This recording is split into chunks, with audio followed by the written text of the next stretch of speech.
Video में हम करेंगे class 10 NCERT chapter 5 arithmetic progression का एक्सरसाइज 5.2 नंबर 30। तो क्वेश्चन क्या बोला है, how many 3 digit numbers are divisible by 7। तो यहाँ पर हमें निकालना है कि 3 डिजिट का कितना तो नंबर है जो कि 7 में डिविजिबल है। सबसे पहले हमें इसका 3 डिजिट का स्मॉलेस्ट और लार्जेस्ट नंबर निकालना है। तो the smallest 3 digit number divisible by 7, उसका हमें फाइंड आउट करना है। तो 3 डिजिट का जो स्मॉलेस्ट नंबर है वो है 100, लेकिन 3 जो 100 है ये 7 में डिविजिबल नहीं है। तो हमें निकालना है कि 3 डिजिट का स्मॉलेस्ट नंबर जो कि 7 में डिविजिबल है। तो उसके लिए हम क्या करेंगे, 7 में इसको डिवाइड करेंगे। 7 1 सर 7, 10 में से 7 गया 3, 0, 7 4 सर 28, यहाँ गया 2, रिमाइंडर आ गया 2। तो हम क्या करेंगे, 100 में से 2 को सब्ट्रैक्ट कर देंगे। तो ये आ रहा है 98 7 में डिविजिबल है। लेकिन ये प्रॉब्लम है कि ये 2 डिजिट नंबर है, हमें फाइंड आउट करना है 3 डिजिट का जो स्मॉलेस्ट नंबर जो 7 में डिविजिबल है। तो अगर 7 ऐड कर देंगे तो ये आ जाएगा 105 एक 3 डिजिट नंबर भी है और ये स्मॉलेस्ट नंबर जो कि 7 में डिविजिबल है। तो हमें मिल गया अभी the smallest 3 digit number divisible by 7 is 105। फिर हमें निकालना है the greatest 3 digit number divisible by 7। तो ग्रेटेस्ट 3 डिजिट नंबर होता है 999। तो ये लेकिन 7 में डिविजिबल नहीं है, इसको 7 में हम डिवाइड करते हैं। 7 1 सर 7, 2 9, 7 4 सर 28, 1 9, 7 2 सर 40, 5। तो यहाँ पर रिमाइंडर आ जाएगा 5।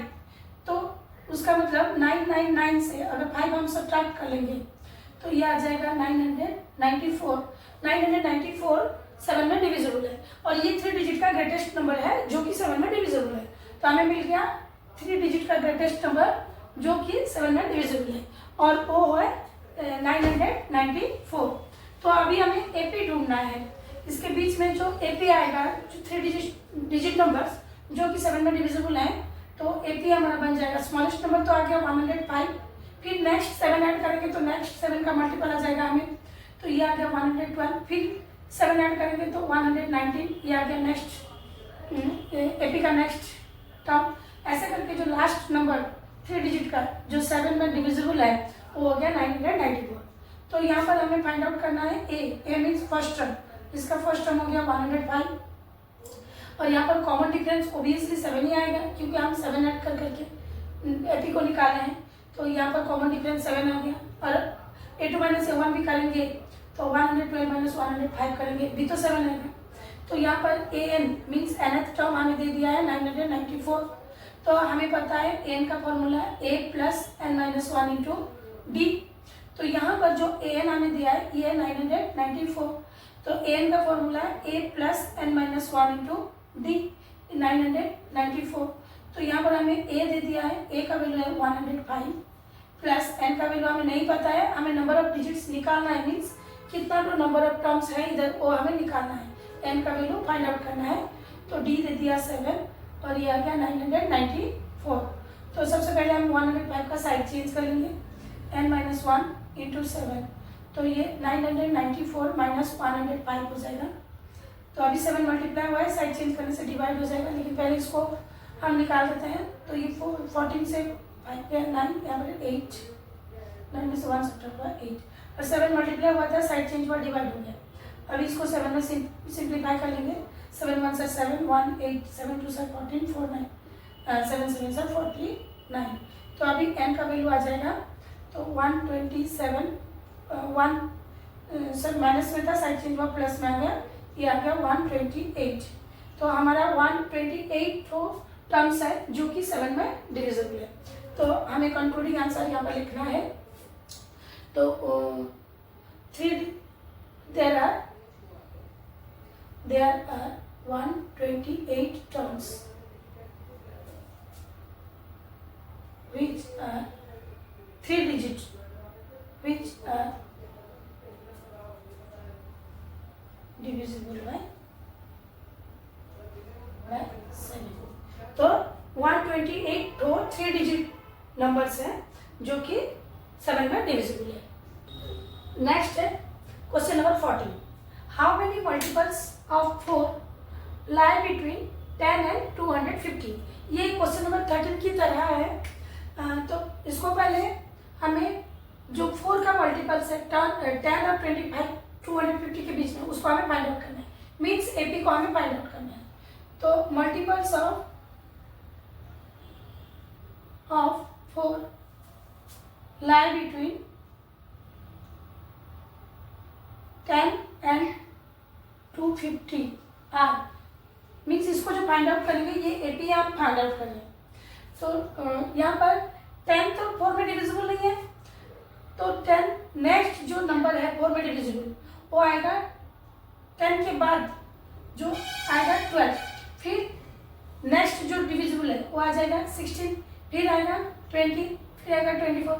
ऐसे करके ये तो 4 का मल्टीपल्स आ रहा है, लेकिन हमें कहाँ तक लेना है?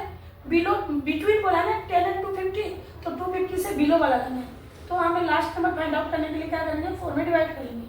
4 6 are 24, 1 0, 4 2 are 8, आगे 2।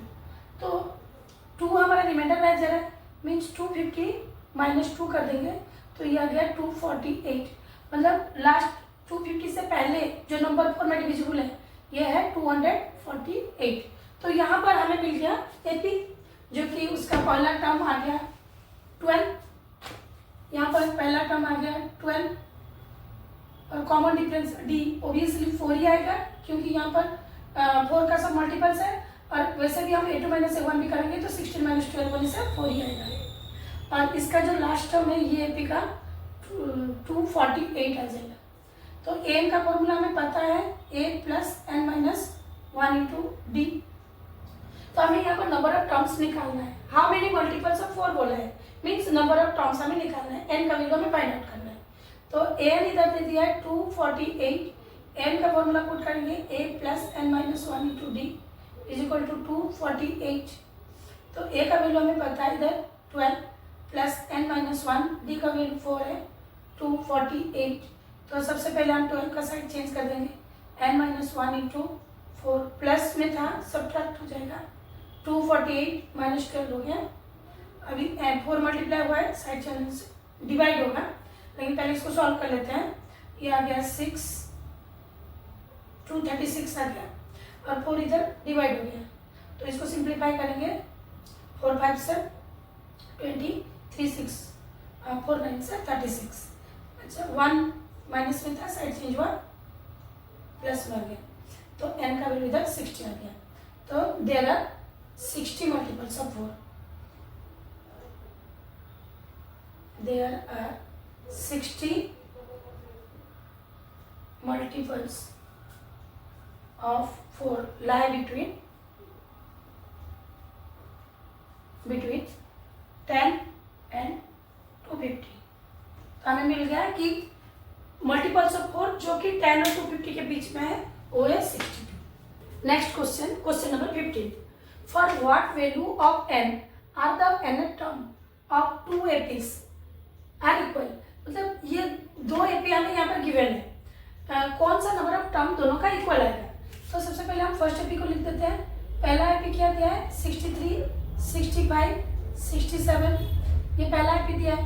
तो पहला एपी का फर्स्ट टर्म ए दे दिया हमें 63, कॉमन डिफरेंस दे दिया a2 माइनस a1 करेंगे तो 65 माइनस 63 आ गया 2। सेकेंड एपी को मैं इधर लिख दे रहा हूँ। सेकेंड एपी दिया है 3, 10, 70, यहाँ पर a दे दिया हमें 3, कॉमन डिफरेंस 10 माइनस 3 7 दे दिया। ठीक है, दोनों एपी में हमें a मिल गया और कॉमन डिफरेंस मिल गया। तो क्वेश्चन में बोला क्या है, for what value of n are the nth term, मतलब दोनों का nth टर्म सेम आएगा। तो हमें an का फॉर्मूला पता है, an क्या होता है a plus N minus 1 into D. तो both the APs nth term of both the APs are equal. nth term of both APs are equal, हमें ये गिवन में दिया है।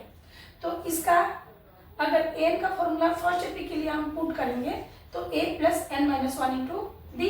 ए हो गया 63 प्लस एन का वैल्यू तो हमें यहाँ पर फाइंड आउट करना है, N minus one. D first AP के लिए 2 आया है, तो सेकेंड एपी के लिए भी फर्स्ट हम यही फॉर्मूला ही डालेंगे क्योंकि दोनों का एन टर्म सेम है, तो दोनों का हम इक्वल करना है। N term of both the APs are equal बोला है, तो सेकेंड के लिए ए दे दिया 3 plus N minus one, common difference दे दिया 7। तो यहाँ पर बस एक ही चीज को समझना है कि एन टर्म दोनों एपी का सेम है, तो मैं यहाँ पर एन का फॉर्मूला फर्स्ट एपी के लिए और एन का फॉर्मूला सेकेंड एपी के लिए हम पुट कर दे, दोनों को इक्वल कर दी। और यहाँ पर हमें नंबर ऑफ टर्म्स एन को निकालना है कि कौन सा नंबर ऑफ टर्म्स में दोनों इक्वल आएंगे। तो कंडीशन तो वही दिया था ना कि एन टर्म दोनों का इक्वल आएगा बोल के, तो इसको हम सॉल्व कर देंगे। अभी ये आ गया 63 प्लस ये 2 एन के साथ 1 के साथ मल्टीप्लाई हो जाएगा, 2 इंटू एन आ गया 2n माइनस 2 माइनस 1 इंटू 2 आ गया 3 प्लस 7 इसके साथ मल्टीप्लाई हो गया 7n माइनस 7 एन के साथ मल्टीप्लाई हुआ 7n 1 के साथ मल्टीप्लाई हुआ माइनस 7। अभी लाइक टर्म ऐड हो जाएंगे, 2n 63 से 2 माइनस हो गया, ये आ गया 61। अच्छा यहाँ पर 7n माइनस 7 प्लस 3, तो ये सब एक माइनस में होगा प्लस में होगा तो सब्ट्रैक्ट हो जाएगा, बड़ा नंबर का साइन रहेगा, तो 7 माइनस 3 आ गया 4, बड़ा नंबर का साइन नेगेटिव है तो नेगेटिव में रह गया। अभी एन वाला टर्म को हम दोनों को लेफ्ट साइड में ले आते हैं, एन वाला टर्म को लेफ्ट साइड में ले आना है, तो 7n माइनस प्लस में था साइड चेंज हो माइनस हो गया, माइनस 4 64 का साइड चेंज की तो माइनस 61 हो गया। तो ये 2n माइनस 7n 7 माइनस 2 आ गया 5, बड़ा नंबर का साइन नेगेटिव में है तो ये आ गया माइनस 5 है। ये दोनों नेगेटिव है तो दोनों ऐड हो जाएंगे और नेगेटिव साइन रह जाएगा, तो ये दोनों कैंसिल आउट हो गए, minus minus n is equal to आ गया 65/5, तो आ गया 30, तो एन का वैल्यू आ गया 30, व्हिच मीन्स क्या हुआ कि for what value of N, तो एन इज इक्वल टू 13 होने से दोनों टर्म का एन टर्म सेम आएगा। For 13th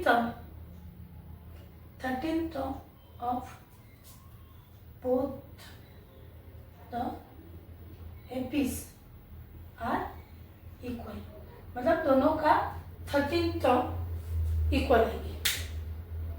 next question number 16, question number 16, determine the AP whose third term is 16 and seventh term exceeds the fifth term by 12।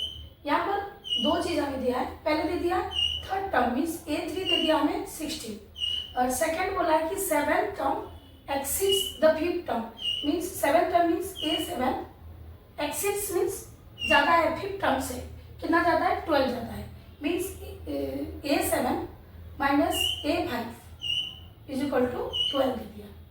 मतलब यहाँ से हमें दो रिलेशन दे दिया, पहले दे दिया A3 16 दे दिया, मतलब थर्ड टर्म 16 बोला, फिर बोला सेवेंथ टर्म फिफ्थ टर्म से 12 एक्सीड करता है मीन्स 12 ज़्यादा है, मीन्स सेवेंथ टर्म से फिफ्थ टर्म अगर सब्ट्रैक्ट करेंगे तो 12 आएगा।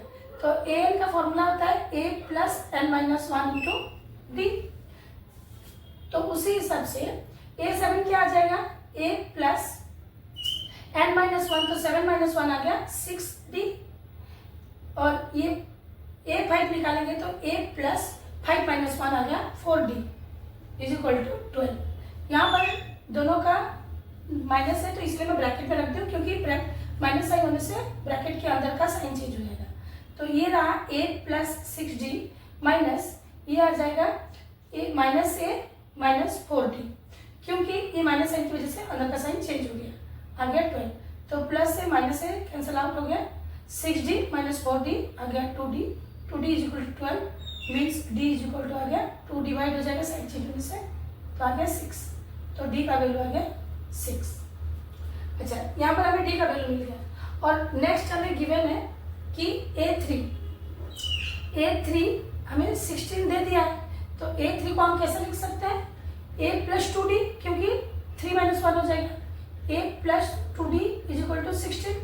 अभी हमें d का वैल्यू मिल चुका है a plus 2 into 6 is equal to 16, तो a plus 12 is equal to 16 आ गया, तो a का वैल्यू इधर आ जाएगा, 12 का अगर साइड चेंज कर देंगे तो 16 माइनस 12 a का वैल्यू आ गया 4, तो हमें a मिल गया और डी मिल गया। तो अभी हमें एपी निकालना इजी हो जाएगा। तो इसका एपी क्या आएगा, पहला टर्म आ गया 4, सेकेंड टर्म क्योंकि कॉमन डिफरेंस 6 है तो हम 6 ऐड करते चलेंगे तो हमें एपी मिल जाएगा। तो 4 + 6 आ गया 10, फिर अगेन ये टर्म में हमें 4 मल्टीप्लाई करेंगे, सॉरी 6 ऐड करेंगे तो ये आ जाएगा 16, अगेन 6 ऐड करेंगे तो ये आ जाएगा 22। ये हमें मिल गया एपी। तो पहला टर्म मिल गया, फिर सब में उसमें हम 6 ऐड करते जाएंगे तो हमें ये एपी मिल जाएगा। वही तो मांगा था हमें, एपी फाइंड आउट करना था, तो एपी मिल गया हमें। नंबर 17, तो क्वेश्चन क्या बोला है, find the 20th term from the last term of the AP. यहाँ पर हमें एक एपी गिवन है, एपी गिवन है जो कि 3, 8, 13, 253। तो एपी का अगर फ्रॉम स्टार्टिंग से लेंगे, ए आ गया हमारा 3, कॉमन डिफरेंस आ जाएगा 8 - 3 5 आ गया। लेकिन क्वेश्चन में बोला क्या है, फ्रॉम द लास्ट टर्म लेंगे तो हमारे लिए ए आ जाएगा, लास्ट टर्म ए आ जाएगा 253। लेकिन इसको 253 का लास्ट टर्म है तो लेकिन उससे अगर हम पीछे से अगर काम करेंगे तो ये हमारे लिए पहला टर्म आ जाएगा क्योंकि हम रिवर्स चल रहे हैं, उल्टा चल रहे हैं। और कॉमन डिफरेंस डी आ जाएगा -5 क्योंकि जब हम स्टार्टिंग से जा रहे हैं तो 3 ऐड कर करते जा रहे थे, लेकिन लास्ट टर्म से आएंगे तो हम 5 माइनस कर करके आएंगे। तो अगर फ्रॉम द लास्ट टर्म हम जाएंगे तो उसका रिवर्स हो जाएगा, ए हो जाएगा, इसका पहला टर्म हो जाएगा लास्ट टर्म और कॉमन डिफरेंस आ जाएगा -5। तो हमें निकालना है 20th टर्म। तो फ्रॉम लास्ट टर्म निकाल रहे हैं, A20 आ जाएगा हमारे लिए। an का फॉर्मूला होता है हमारा, an का फॉर्मूला a + n - 1 × d होता है। तो A20 आ जाएगा a + 19d क्योंकि 20 - 1 हो जाएगा। तो यहाँ पर a क्या है हमारा, हम from the last term reverse से भी निकाल रहे हैं, a आ जाएगा 253 + 19 × -5। तो ये 253 19 5 से होता है 95। तो ये सब्ट्रैक्ट कर लेंगे तो ये 13 से 5 गया 8, 14 से 9 गया 5, 150। Therefore 20th term from the last term is 158.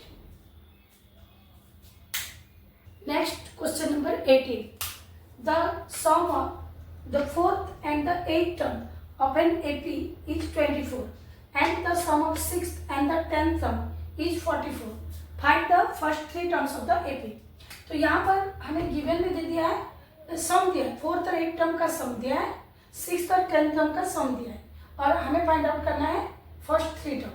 तो an = होता है a + n - 1 × d। यहाँ पर गिवन में हमें दे दिया a4 + a8 = 24, मतलब 4th टर्म और 8th टर्म का सम दिया है जो कि 24 है। तो यहाँ पर हम क्या करेंगे, पहले a4 को सब्स्टिट्यूट करेंगे, a + 3d n - 1 4 - 1 3 होता है। तो a + 3d प्लस a8 दिया है तो a + 8d को 8 को 8 - 1 7d = दे दिया हमें 24। तो यहाँ पर a + a आ गया 2a और 3d + 7d आ गया 10d = 24। तो यहाँ पर एक चीज़ कि यहाँ सब में 2 सबका एक फैक्टर है, तो हम यहाँ पर 2a कॉमन ले गए तो ये आ गया a और ये आ जाएगा 5d। 2 अगर कॉमन ले जाएंगे तो यहाँ से 2 आ गया, यहाँ पर 2 डिवाइड हो गया तो 5d = 24। तो अभी a + 5d = 24, 2 का साइड चेंज कर दिए तो ये आ गया 12। तो a = आ जाएगा 12 - 5d। यहाँ से एक रिलेशन हमें निकल गया a और d के बीच में।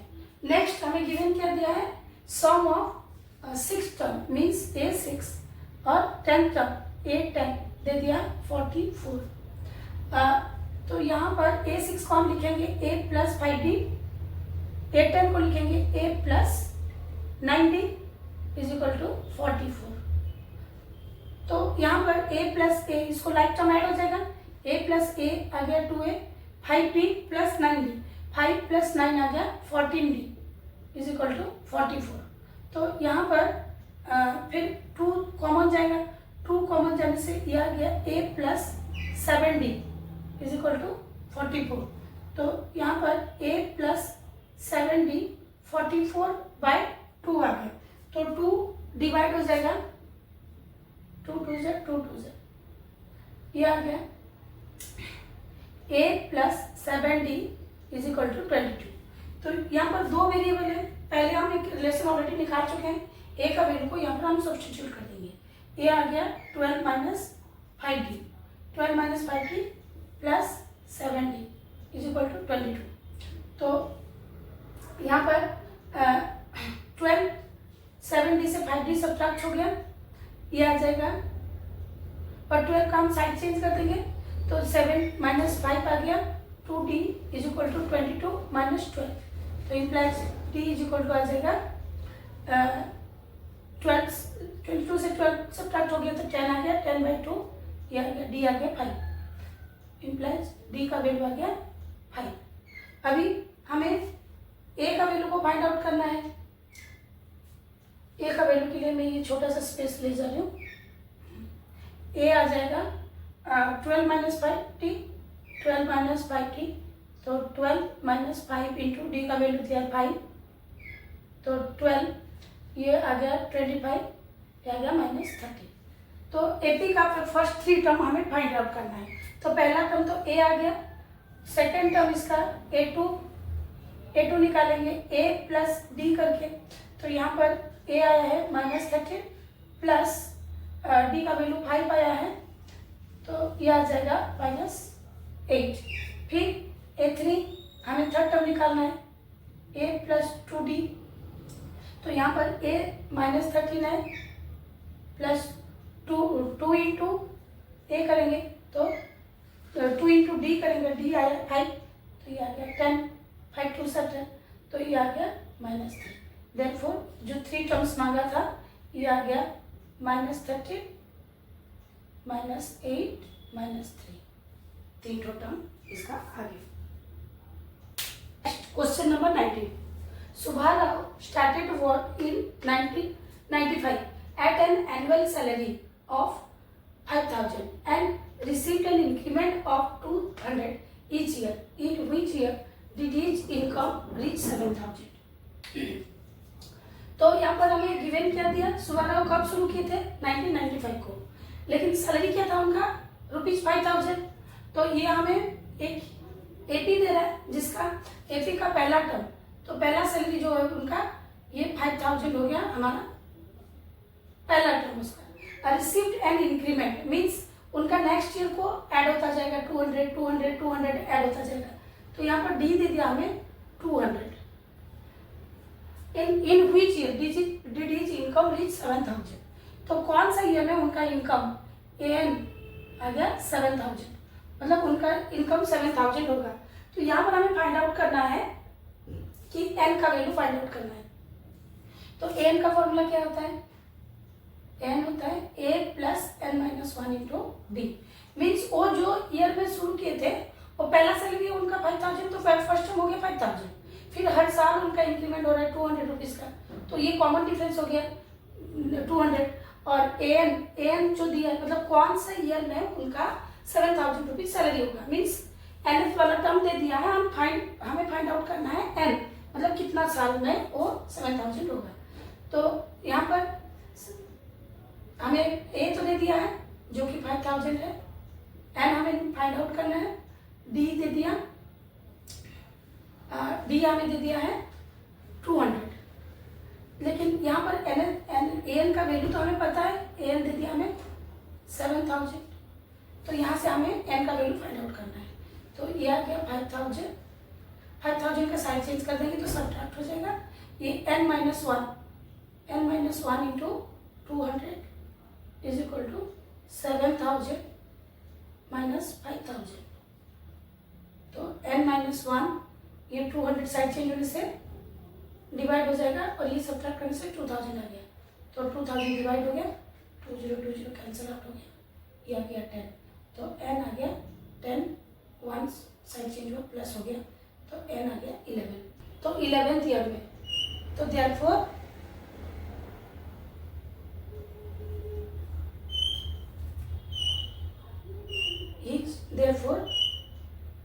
his income will reach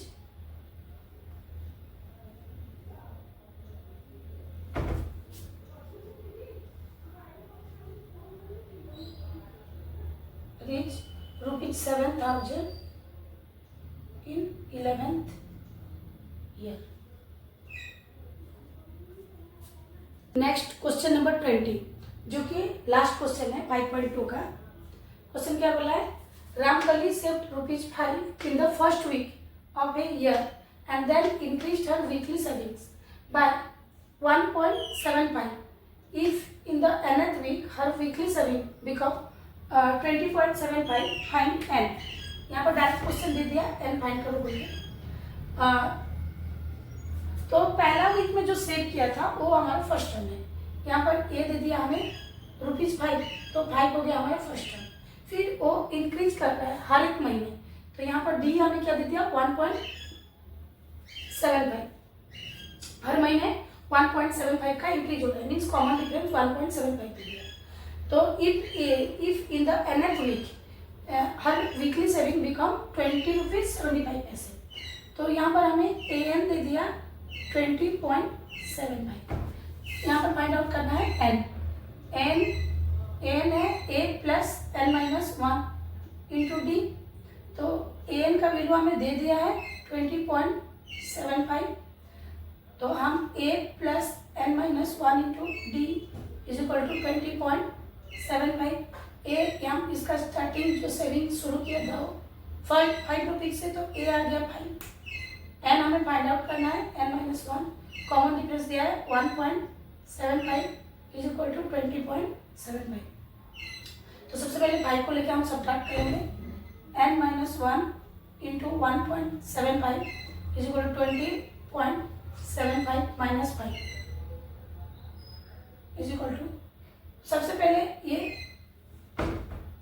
-5, तो ये 5 को हम कैसे सब्ट्रैक्ट करेंगे? बहुत जन यहाँ पर मैं क्लास में देखी हूँ, बहुत जन यहाँ पर बहुत गलती करते हैं, क्योंकि डेसिमल का ऑपरेशन लोअर क्लास में ठीक से किया नहीं है, तो उसको क्लियर करने के लिए मैं यहाँ पर सब्ट्रैक्ट करके दिखा दे रही हूँ। तो 5 को हम 5.00 लेंगे, तो सब्ट्रैक्ट करने से ये आ गया 5 माइनस 0 5, 7 माइनस 0 7, ये 10 में से 5 गया 5, तो ये आ गया 15.75। तो n-1 इज इक्वल टू, ये सब्ट्रैक्ट करने से आ गया 15.75 बाय 1.75। तो देखो पॉइंट के बाद यहाँ पर 2 डिजिट है, यहाँ पर भी पॉइंट के बाद 2 डिजिट है, तो ये पॉइंट को हम निकाल सकते हैं, क्योंकि ये भी डिवाइडेड बाय 100, ये भी डिवाइडेड बाय 100 हो जाएगा। तो अगर पॉइंट के बाद सेम नंबर ऑफ डिजिट्स है तो हम डेसिमल साइन को हटा सकते हैं। 15.75 बाय 175, तो इसको हम सिंप्लीफाई करेंगे, सिंप्लीफाई कर देंगे। तो सिंप्लीफाई करने से सबसे पहले मैं 25 में सिंप्लीफाई कर दे रही हूँ, 5 में भी सिंप्लीफाई करके हम सिंप्लीफाई कर सकते हैं, तो मैं 25 में सिंप्लीफाई कर दे रही हूँ। तो ये 25 7 सर, अच्छा ये 25 7 सर 175 हो गया, यहाँ पर 25 6 सर, फिर 25 6 सर हो गया 150, तो 7 5 25 3 सर 6 9 सर, तो यहाँ पर आ गया सिंप्लीफाई करने के बाद 9 आ गया, तो n इज इक्वल टू 9, 1 का साइन चेंज कर दे तो प्लस हो गया, n इज इक्वल टू आ गया 10। तो अभी हमारा कंक्लूडिंग आंसर क्या आएगा, कितना वीक में हमें n फाइंड आउट करने के लिए बोला था, ये n का आ गया, हमारा कंक्लूडिंग आंसर n आ गया 10, which means after 10 weeks her weekly saving will be 20.75।